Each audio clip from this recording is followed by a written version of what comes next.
PSG Fan TV, bonsoir à tous chers abonnés et bienvenue dans cette nouvelle édition de l'After Game.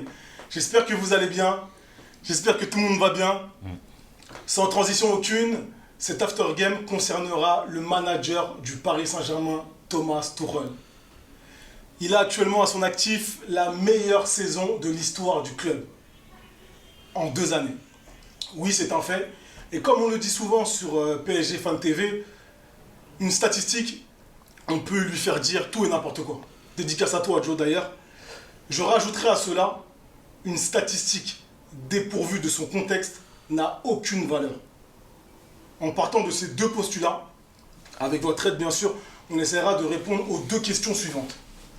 Pourquoi Thomas Tuchel ne fait-il pas l'unanimité? Et faut-il tout simplement le remplacer? Pour commencer, allez Momo, ça faisait un petit moment qu'on t'avait pas vu, donc à toi l'honneur. Moi je comprends qu'il puisse y avoir dernièrement des agacements sur les choix de Tuchel. Maintenant, quand on fait un bilan, comme tu as dit, il y a quand même une saison spécifiquement qui fait qui a été la meilleure du club. Et on ne peut pas lui retirer ça. Maintenant, Tuchel, il a jamais changé. C'est-à-dire que ça a toujours été un petit docteur Frankenstein qui essayait des choses. Et forcément, à un moment ou un autre, tu payes tes réussites par certaines erreurs. Et donc, des fois, il y a des choix qu'on n'a pas compris, mais qu'on n'a pas revus. Mais c'était des choix à faire pour arriver aujourd'hui à une équipe qui ressemble à celle qui est la sienne. Donc, tu dis tu payes certaines... Forcément, il faut que tu essayes pour voir si ça marche ou pas. D'accord. Forcément. D'accord. Et lui, il a toujours été là-dedans. D'accord. Maintenant, je pense aussi que beaucoup font l'erreur de juger ses matchs. Ses matchs en général, quand tu veux juger un match qui vient de se passer, tu prends la compo qui a été faite initialement et tu dis ouais, voilà, il aurait jamais dû faire ça, c'est n'importe quoi. Mais Tuchel, regardez bien les matchs. Sa compo, elle évolue tout le temps au cours du match. C'est quelqu'un qui répond forcément selon les faits de jeu qui est en face de lui, selon l'équipe qui est en face de lui. Et tu as des défenseurs qui se retrouvent au milieu, des milieux qui se retrouvent défenseurs, des attaquants qui sont à gauche qui reviennent à droite. Ça a toujours été sa patte à peu près. Donc voilà, les gens enfin, surtout quand je vois les commentaires. Finalement, son style, c'est quoi? C'est l'adaptation? Ou c'est le changement pour le changement? Non, moi je pense que c'est quelqu'un qui s'adapte et qui réagit, en fait, qui est dans la réaction de ce qui se passe sur le terrain. Et souvent, dans les commentaires ou ce que tu peux analyser autour de nous, j'entends souvent les gens analyser selon la compo initiale. Et je pense que c'est pas la bonne manière de... Enfin, disons que c'est pas la manière véridique de juger le travail de ce coach. Donc pourquoi, selon toi, il fait pas l'unanimité? Parce qu'on va dire, j'aime pas dire ça, mais c'est vrai, il y a les pro-Tuchel et les Tuchel out, entre guillemets. Pourquoi selon toi? Parce que les gens, ils sont agacés de ne pas avoir une certaine stabilité sur nos compos et sur notre 11 type, par exemple. Parce qu'on l'a toujours pas, au bout de 2 ans. Mais après, j'ai pas envie de lui chercher des excuses. Mais au cours des années de son mandat à Tuchel, est-ce qu'il a toujours eu les mêmes joueurs en face de lui? Non, il y a toujours eu continuellement ou des absents, ou des blessés, ou des nouveaux arrivés. Parce que forcément, un nouvel arrivé, ça veut dire qu'il faut faire des nouveaux essais pour voir ce que ça donne, ce que ça fait. Ça a toujours été ça, Tuchel. Et jamais il a eu... on va dire, il y a eu jamais de régularité voilà, il y a eu sur l'effectif. Voilà, c'est quelqu'un qui aime changer, qui aime essayer, mais en plus, il a eu continuellement des changements et des nouveautés qui sont arrivées. En fait, tu n'as pas le temps de te stabiliser, qu'il y avait autre chose qui arrivait, ou une nouvelle arrivée, ou un blessé, ou un retour de blessé de longue date. Ça a toujours été ça. Donc, c'est pas pour lui trouver des excuses, mais c'est normal qu'en fait, à un moment ou un autre, on a cette sensation d'instabilité. Tu vois, maintenant, je répète que c'est un docteur Frankenstein où on a vu des choses qu'il a essayées qui ont été ratées, mais il nous a quand même trouvé de belles choses. Rappelez-vous, encore une fois, j'en parle souvent de ce match, PSG-Liverpool, Marquinhos au milieu. Je pense qu'on va en parler encore de Marquinhos au milieu parce que c'est ce que les gens n'aiment pas en ce moment, d'accord? Mais c'était une super idée. On va ce que je veux dire. Ça a été pour moi, Marquinhos au milieu, ça a été un coup de génie à ce moment-là. Je suis d'accord avec toi. Ça a été un coup de génie. Alors que je suis quelqu'un, attention, je suis quelqu'un qui aujourd'hui aimerait revoir Marquinhos en défense. Hein. D'accord ? Mais je répète, penser que Marquinhos aurait sa place plus en défense qu'au milieu ne va pas retirer le fait que quand tu le mets au milieu, c'était à certains moments la meilleure des options qu'il puisse y avoir. Donc pour moi, c'est quelqu'un qui fait encore aujourd'hui. Hein. Oui, mais non, mais même peut-être encore aujourd'hui. Tu vois ce que je veux dire ? Donc oui, je comprends. Maintenant, pour moi, ça reste un très bon coach.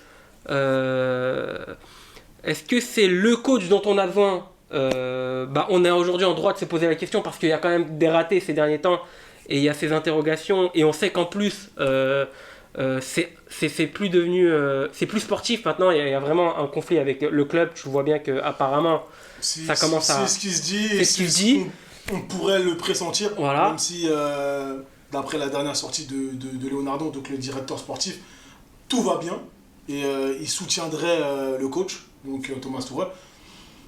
Voilà. Non, mais après c'est compliqué. En plus, ce coach-là, il a eu des recrues qui étaient des recrues désirées, mais c'est forcément quand tu as un Leonardo, un Nasser, il a aussi eu des recrues non désirées à un moment ou à un autre. Donc forcément, voilà, quand tu fais le bilan de tout ça, tu te dis quand même, c'est quelqu'un qui s'est quand même vraiment bien débrouillé et je suis pas un pro Tuchel, mais je suis quelqu'un qui aimerait qu'on le garde quand même. Si jamais on devrait se dire qu'il devait partir bientôt. Maintenant, moi, il fait pas l'unanimité, c'est normal. Parce que si tu regardes les faits qu'il y a eu, voilà, il y a eu les bons et les mauvais choix à un moment ou à un autre. Mais il y a eu aussi tous ces faits de vie qu'il y a eu pendant son mandat qui fait que c'est normal que certains n'ont pas apprécié son mandat, on va dire. Et peut-être que naturellement, les gens se posent cette question aussi parce que au Paris Saint-Germain, l'espérance de vie d'un coach, en tout cas depuis une dizaine d'années au moins, depuis l'arrivée de QSI.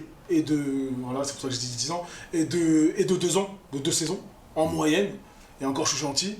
Peut-être qu'il nous faut un peu plus de régularité pour qu'on soit un peu habitué aussi, pour qu'un coach puisse monter quelque chose. Mais voilà, on va t'entendre, Youngster. Momo, t'avais fini ? Ouais, plus ou moins. Donc ouais, les gars, il y avait deux questions. Pourquoi ne fait-il pas l'unanimité aujourd'hui ? Faut-il le remplacer ? Alors à la première question, pourquoi il ne fait pas l'unanimité ? Pour moi, c'est parce que on se rend compte que, et on l'a dit à maintes et maintes reprises, notamment la saison dernière entre nous, on a quand même un des meilleurs effectifs du Paris Saint-Germain depuis carrément l'histoire du club, depuis l'arrivée de QSI. Donc je peux comprendre et je suis aussi parfois dans ce sentiment-là. Je peux comprendre que certaines personnes et bon nombre de supporters parisiens aujourd'hui en ont un peu ras-le-bol de voir une équipe, une équipe un peu où c'est très bétonné derrière et puis devant on a 3-4 artistes qui sont censés, entre guillemets, amuser la galerie. Les gens sont un peu frustrés de ça parce qu'ils aimeraient voir un peu plus de jeu. Les gens sont frustrés parce qu'ils ont entendu que Tuchel devait être justement le coach qui devait amener autant résultats que jeu. Et aujourd'hui, oui, on a les résultats, tu l'as dit, la saison dernière, il ne faut pas l'occulter. Et moi, je ne l'occulte pas, c'est quand même la meilleure saison de l'histoire du club. Ça reste aussi une saison particulière, il y a le Covid, faut aussi prendre faut pas non plus négliger ça. Mais oui, c'est quand même la meilleure saison de l'histoire du club. Et je pense que ça aussi, ça frustre pas mal de monde que justement, ok, on a les résultats, mais dans le jeu, que voit-on de vraiment en termes de globalité, de bloc équipe, match après match, y a-t-il quelque chose qui se construit réellement au Paris Saint-Germain ? Tu as un entraîneur aujourd'hui qu'au Paris Saint-Germain, comme je t'ai dit, il était à Dortmund, il faisait de très belles choses. Depuis qu'il est à Paris, c'est beaucoup de bricolage, de trouvailles tactiques qui parfois apportent leurs fruits. Marquinhos contre Liverpool, Marquinhos à Old Trafford contre Manchester.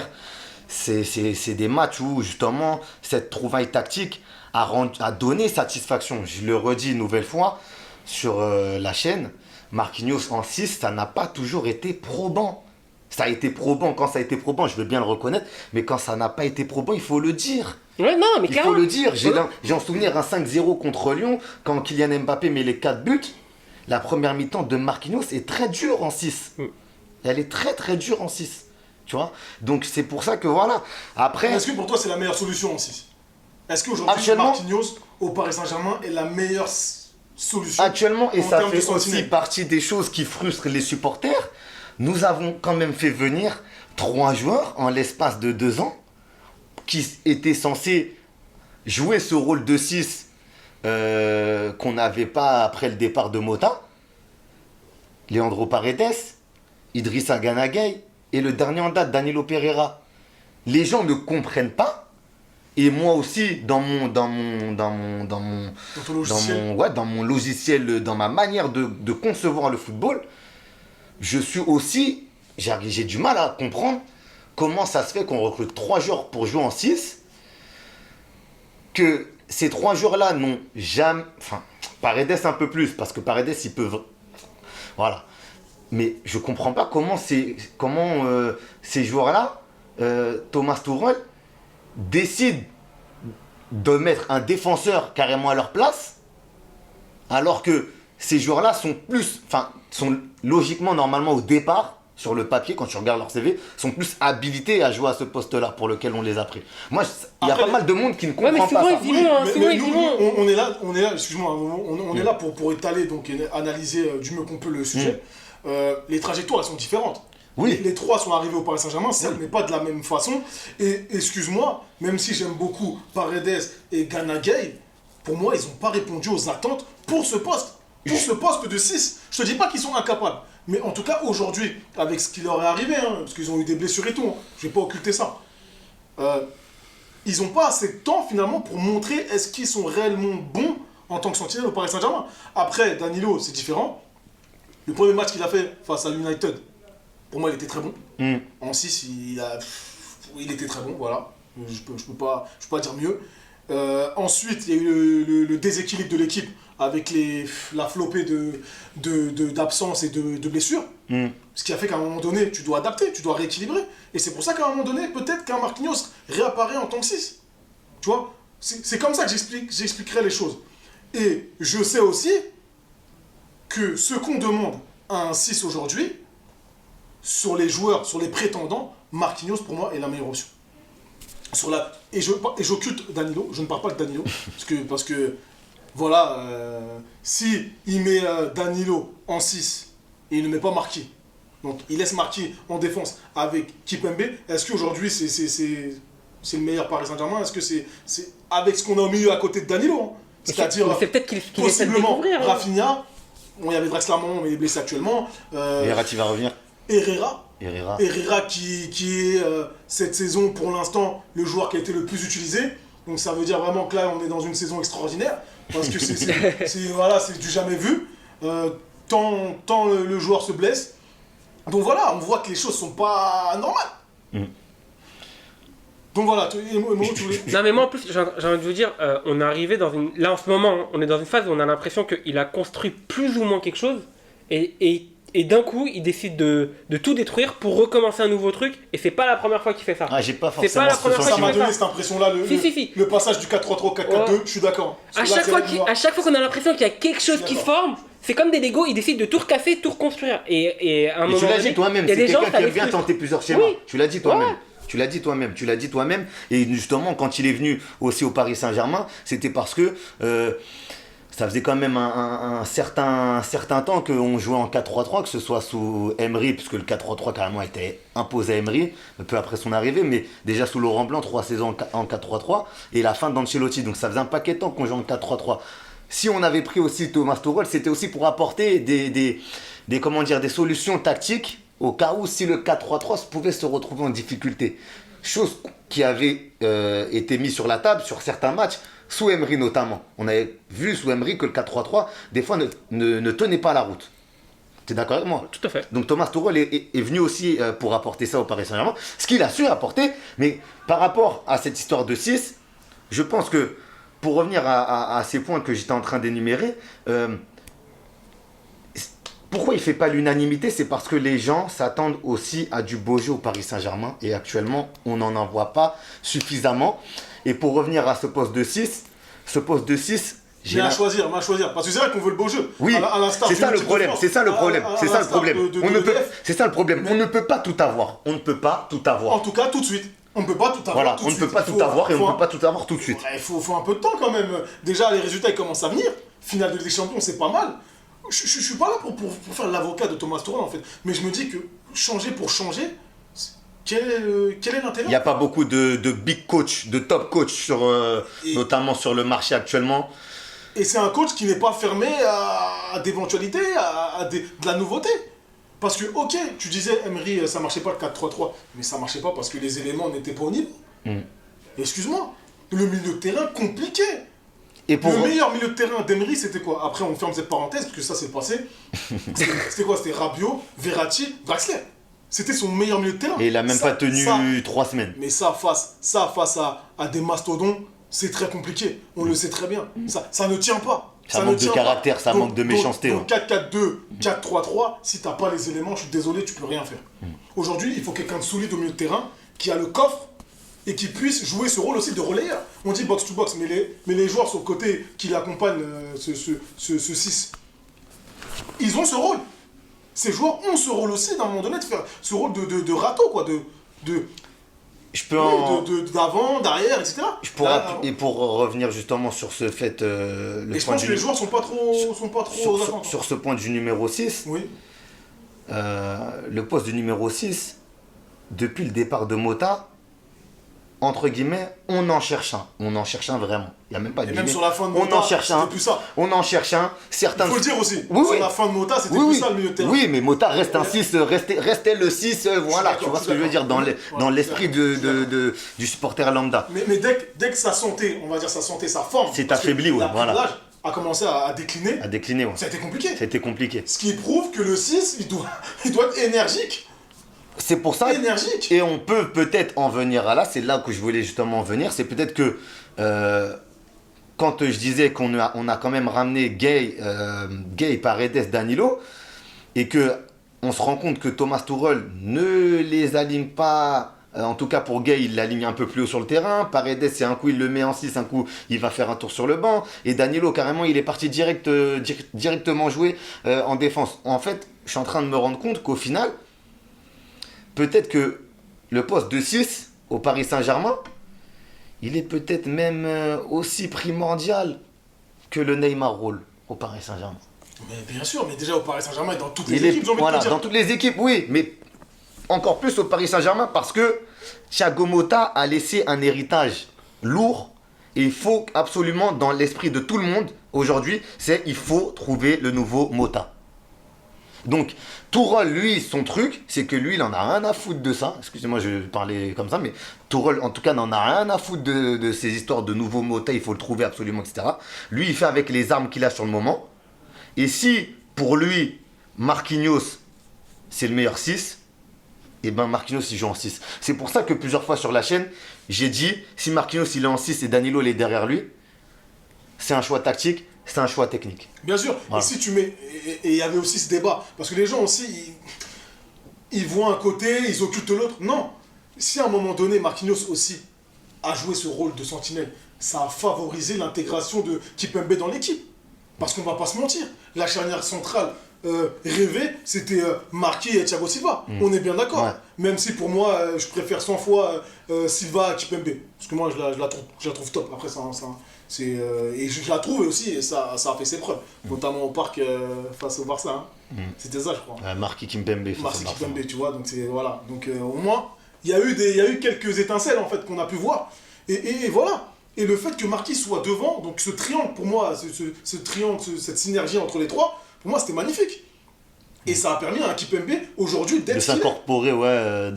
Il a été incorporé. Au départ, dans un statut de joueur de rotation, puis Exactement. ensuite dans un statut de titulaire régulier. Et ça nous a fait plaisir, il faut le dire. Et le joueur a grandi en ce sens. Donc, ça a été bon aussi à ce niveau-là. Ouais. Faut le dire. Même si je trouve que voilà, il y a d'autres raisons aussi qui expliquent cela. Mais voilà. Voilà, je voulais dire ça. Il y a aussi ce fait-là qu'il faut pas oublier. Actuellement, Tourelle fait pas l'unanimité pour les raisons que j'ai énumérées. Mais néanmoins, quand tu regardes un peu les résultats du club, tout n'est pas catastrophique. Mais qu'est-ce En qui lui Ligue des manque? Champions, on Qu'est-ce qui s'affole lui un peu parce qu'on n'a jamais vraiment connu cette situation Mais pour mettre par tout le monde rapport à la d'accord. Ligue des Champions. On s'affole un petit peu, on est dans l'urgence du résultat, on n'a qu'une hâte, c'est être le 24 au soir après le match contre Leipzig au parc, Ouais. voir ce que ça va donner. Mais après, pour ce qui est du championnat, on avait mal commencé parce qu'on connaît les raisons. On connaît les raisons de pourquoi on a mal commencé en championnat. Cas de Covid attire l'arigot dans l'effectif, pas de pré-saison, un calendrier avec un rythme infernal, mal fignolé, t'as pas à recevoir l'Olympique de Marseille, je suis désolé, sur une 3e journée de championnat de France. Donc il y a plein de trucs qui font que sur le départ en championnat, moi je peux pas forcément mettre ça directement sur le dos de Tourelle. Ça serait trop facile et trop lâche. Mais pour ce qui est de la Ligue des Champions, ça fait aussi partie des choses qui agacent les supporters. C'est que on n'a jamais connu ça vraiment, tu vois. C'est ça. Et on est là, on est un petit peu, on ne sait pas si ça va être l'élimination, l'Europa League, la qualif. Non, On ne sait pas, il faut rester positif. Il faut rester positif et il ne faut pas le On remplacer. parle pas d'Europa League déjà là. Il faut pas le remplacer. Le mec, il a un contrat qui finit en juin 2021. Lui-même, apparemment, n'espère plus de prolongation. Il Non, c'est pas vrai, ça. sent tirer le vent tourner autour de lui.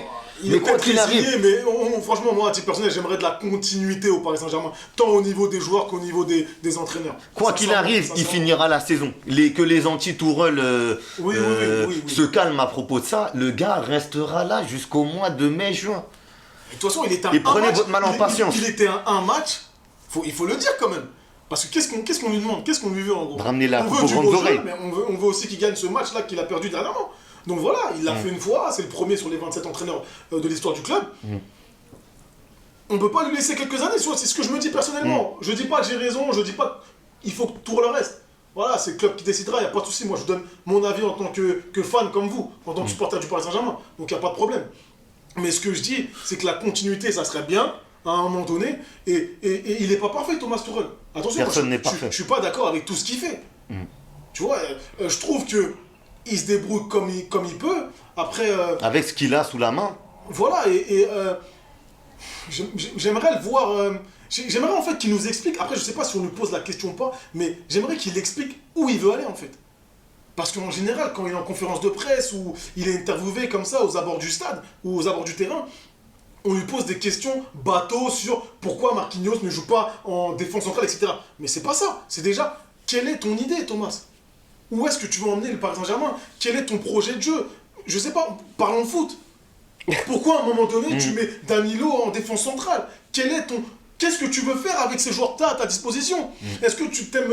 À un moment donné, il a commencé à en parler quand il parlait du jeu anglais en disant qu'il aime l'agressivité. Et ça, c'était au tout début, c'est un jeu justement. sur le pressing et tout. C'était justement au tout début. Et on a senti ce changement. Voilà. Maintenant, il faut continuer dedans. Il faut arrêter de nous parler de poste. Et c'est pas ça le football. Ça rentre beaucoup Nous, dans on des veut, enfantillages. je en trouve. tant qu'observateur, on veut qu'un technicien, parce que ce sont eux les professionnels, nous explique qu'est-ce que vous voulez faire, quel est votre projet. Explique-nous le foot. Voilà, moi je prétends pas connaître le foot, mais toi qui es du métier, explique-moi le foot. Quel est ton projet, qu'est-ce que tu veux faire? Quel est le style du Paris Saint-Germain selon toi? Aujourd'hui, tu es là depuis 2 ans. Pour toi, quelle est la nature de l'équipe? C'est pas le meilleur, franchement, placé pour répondre à cette question. Ouais, mais est-ce qu'il aurait pas dû déjà y répondre justement? Et je te parle sur le terrain. Sur le terrain, je suis d'accord avec toi. Je suis en train de parler sur le terrain. Je suis d'accord avec toi, mais même si moi je vais pas encore faire l'avocat, mais j'ai vu certains. Voilà, c'est certaines choses qui peuvent me montrer là où il veut aller. Mais c'est à lui de le dire. Moi je me dis juste, posez-lui la question. Posez-lui la question. Au lieu de faire des raccourcis bateaux, en faisant des scissions et tout, non réfléchis, sans contexte, encore une fois. Donc voilà, c'est ce que je voulais dire par rapport à ça. Est-ce que vous avez quelque chose à rajouter ou pas? Moi, je vais juste rajouter que on pourrait penser que c'est pas le coach dont on a besoin en ce moment. On a le droit de se le demander. Maintenant, moi, quand je le compare à nos deux, trois derniers coachs, qui étaient pas mauvais non plus, ce qui me fait plaisir avec ce coach, c'est que je vois de la réaction dans notre équipe. C'est-à-dire que j'avais l'impression depuis quelques années qu'on avait une équipe qui, si en début de match, elle était nulle, elle allait rester tout le match. Tu vois? Ça faisait un moment, c'était quelque chose qui me frustrait. avec Tuchel, j'avais vraiment l'impression que quand il y avait quelque chose qui allait pas, on avait des joueurs qui réagissaient par rapport à ça et que c'était grâce à lui. Ça aussi, c'est vrai. J'arrive pas à expliquer vraiment comme il le faut ce que Oui, ce que tu veux dire, c'est ressenti. que parfois on a couru derrière le score et on a su renverser. Voilà, non, ça, pas, ça, pas serait forcément, pas pas arrivé, forcément une question de score, mais en tout cas, quand quelque chose ou quelque part ça n'allait pas, il a apporté une réponse, enfoiré. Tu vois?